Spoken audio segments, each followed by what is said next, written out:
Good reader, greetings to you from the 17th century London. My name is Obadiah Sharp, and I'm a reformed book publisher in this fair city. I address you today for reasons of utmost importance. Let me say, if ever there was an age in need of light upon the matter of worship, it is yours. I make known to you a newly published book in modernized English, titled Divine Worship, by that faithful minister John Corbet, who served Christ in the days of England's upheaval. Corbet lays down plain from Scripture what your age has trampled underfoot, that God alone prescribes how he will be worshipped. There is a principle that governs all God's worship called the regulative principle of worship.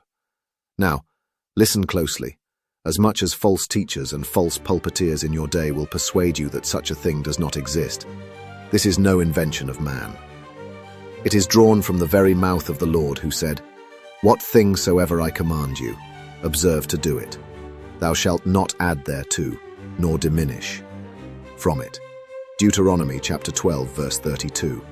And again, "In vain do they worship me, teaching for doctrines the commandments of men." From our Lord's lips in Matthew chapter 15, verse 9. Master Corbet walks carefully through these principles.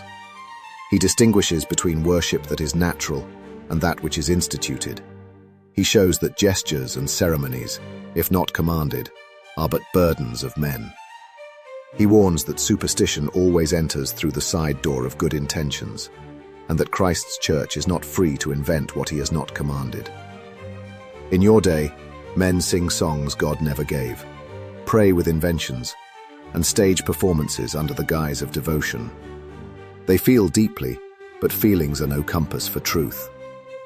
Worship is not guided by sensation, but by revelation. Here, Corbet brings out a needed light. This volume is now available, both in e-book and printed form, at Puritan Publications. I urge you, go to the site, fetch it, read it, weigh it, and then reform your worship for the good of your soul. Worship God, not according to your culture, nor according to your preferences, nor according to what feels sacred, but as he has spoken. For he is not honored by invention, but by obedience. Return, therefore, to his word.